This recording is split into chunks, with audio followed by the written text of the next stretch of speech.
morning, VBHS. We hope you enjoyed your week. There's not much happening right now at VBHS, but here's a quick look. All students that took the ASVAB on December 3rd may report to the library Thursday, January 14th at 8:15 to 8:45 for the interpretation of their scores. We hope you guys have a great weekend. We'll let Brandon fill you in on what the weather will be like. Hey there, folks. It's Brandon Miller back here with some more Pointer Pack News weather. Hope you're having a great Friday out there. It's a little chilly out there with temperatures in the mid-40s, and winds are going to be gusting in upwards of 15 miles per hour today.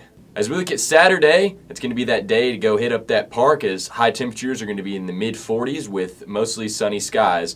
You are going to have to bring that jacket, though, because it's going to remain chilly outside. And then as we look at Sunday, we warm up a little bit with high temperatures in the low 50s. As we look at next week's weather, at the beginning of the week, we're going to be seeing high temperatures in the upper 50s and sunny skies, but we will cool off a little bit as we head towards the end of next week.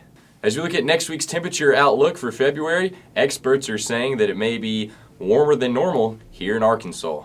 Sad news for any of you snow lovers out there. That's about it for this week. I'm Brandon Miller, signing off. What's up, guys? I'm Sam. And I'm Avery. And I'm Brandon. As you can tell, we're clearly missing someone. But anyways, this is Pointer Pack News Sports.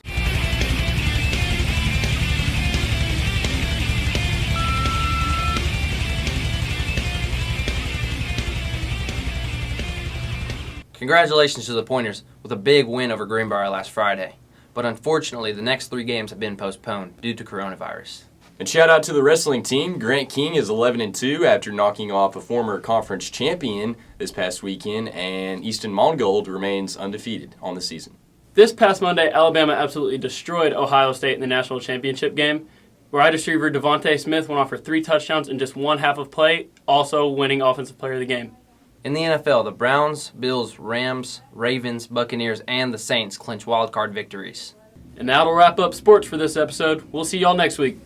Last week in the U.S., the country saw a not-so-peaceful transfer of power. After Congress certified the election results in favor of Joe Biden, a mob of Trump supporters infiltrated the U.S. Capitol building. The Capitol was placed on lockdown, and Vice President Mike Pence was rushed out of the Senate chamber. Both D.C. and Virginia units of the National Guard were activated. The D.C. Mayor, Muriel Bowser, ordered a 12-hour curfew beginning at 6 p.m.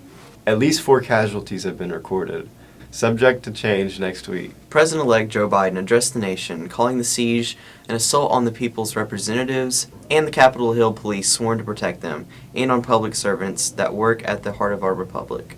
Not only did Twitter lock his account for 12 hours, they also took unprecedented steps for removing 3 of Trump's tweets from his personal account. Twitter cited repeated and severe violations of our civic integrity policy for the suspension.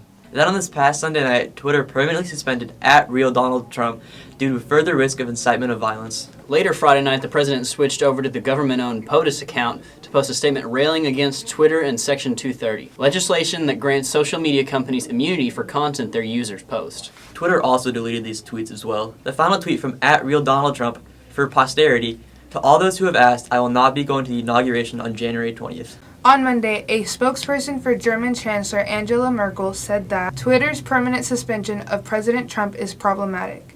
The reasoning: free speech is a fundamental right, and while it's sometimes curtailed, that should only happen under legal guardrails set up by the government, not decisions by big tech CEOs who aren't publicly accountable. French Finance Minister Bruno Le Maire and Russian dissident Alexei Navalny voiced similar concerns about the precedent set by Twitter's action. Internal Market Commissioner Thierry Breton wrote, "The fact that a CEO can pull the plug on POTUS's loudspeaker without any checks and balances is perplexing." Facebook, which has come under fire for the way it's handled misinformation, also removed Trump's video and banned his account from posting for 24 hours, as did Instagram. YouTube, Twitch, and other streaming services also have blocked his account for a set of time. Even Reddit banned the r/Donald Trump subreddit following the riot at the Capitol this week. Also last Sunday, Google pulled the free speech-focused social media app Parler from the Google Play Store, saying that posting on the app seeks to incite ongoing violence in the U.S. Apple may soon follow up with a similar ban. Social media isn't new, nor is censorship, but this is an interesting duel. We'll pose you all a question. Should Twitter be able to permanently ban Trump? Feel free to answer in the comments section of our YouTube. After 2 days, President Trump acknowledged that a new administration would take over on January 20th. He condemned the rioters at the Capitol and said, "My focus now turns to ensuring a smooth, orderly, and seamless transition of power." End quote. The riots in D.C. didn't hurt much economically. The stock markets did great last week and the rate of joblessness dropped, just a little. House Speaker Nancy Pelosi does not want President Trump to complete his last full week in office. On Monday, she'll urge Vice President Mike Pence to invoke the 25th Amendment to remove Trump from the White House. If that doesn't work, she'll prepare to bring articles of impeachment. We'll keep you updated on this process. This wraps up the worst year for job losses since 1939. The unemployment rate held steady at 6.7%, although that's the first time it hasn't dropped month over month since April. Last month, Congress passed a $900 billion stimulus package that included direct payments added. This added unemployment benefits and another round of the small business-focused Paycheck Protection Program. More on politics. Georgians elected Democrat John Ossoff to the U.S. Senate. Ossoff's victory and that of fellow Georgia Democrat, the Reverend Raphael Warnock, flipped the Senate, giving President-elect Joe Biden the power to potentially enact sweeping liberal legislation and push through cabinet nominations without the Republican support. The Senate's party split will be 50-50, with Vice President-elect Kamala Harris breaking tie votes. Joe Biden will reportedly nominate Merrick Garland as his Attorney General. You've definitely heard that name before because Garland was former President Obama's pick to serve on the Supreme Court, before his nomination was blocked by the Senate. Biden has also reportedly finalized his cabinet, nominating Rhode Island Governor Gina Raimondo as Commerce Secretary, Boston Mayor Marty Walsh as Labor Secretary, and California Economic Development official Isabel Guzman as head of the Small Business Administration. Google is still in the hot seat. 226 workers revealed they had formed the Alphabet Workers Union in regards to different claims. In 2018, more than 20,000 Googlers walked out of work to protest the company's handling of sexual assault claims. The most recent flashpoint was the December 2020 firing of the leading AI ethics researcher Timnit Gebru, who said Google dismissed her because she was fighting bias in the algorithms. Iraq is facing its worst economic crisis in decades, driven by the pandemic, corruption, and the low price of oil. The country is running out of money to pay its bills. Hong Kong's police arrested more than 50 pro-democracy activists in a major crackdown under China's new national security law.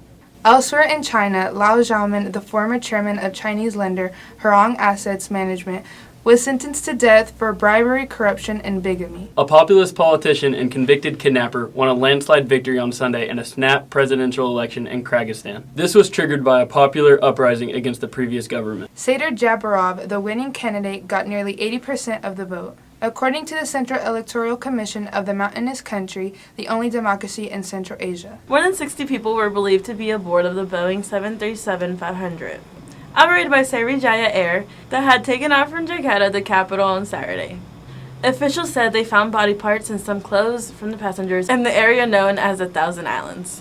The crash comes at a terrible time for Boeing, whose reputation and bottom line were devastated by two crashes involving 737 MAX jet 2 years ago, including Lion Air Flight 610 that also plunged into the Java Sea. More sad news. We're down the last two northern white rhinos on Earth, and they're both female. Najin and Fatu are the last two rhinos. Will live out their days in a strange twilight scientists call functional extinction. This leads to the conversation about what else. What about the northwest Bornean orangutan? There are about 1,500 left. What about the black-footed ferret, sneaky little fur tube of the Great Plains? There are fewer than 400 left in the wild. The humphead wrasse, the giant panda, the dugong, the hawksbill turtle, the polar bear, the cross river gorilla, the monarch butterfly. What about the whole Amazon rainforest? What about the coral reefs? We have to proceed somehow as if our love extended to creatures and places it could not extend to, but does not. We need to fit humanity with some kind of prosthetic love extensions. Sam Anderson. An update on COVID. About 6.7 million people have been vaccinated against COVID-19 in the U.S., including about 4 million people in long-term healthcare facilities. About 22 million doses have been distributed to the states. President-elect Joe Biden sidestepped the issues of possible impeachment for Trump, saying that what the Congress decides to do is for them to decide, focusing instead on the urgency of the health and economic crisis facing the country, looking to push vaccine numbers in the next few weeks.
Hiya, Bailey. Guys!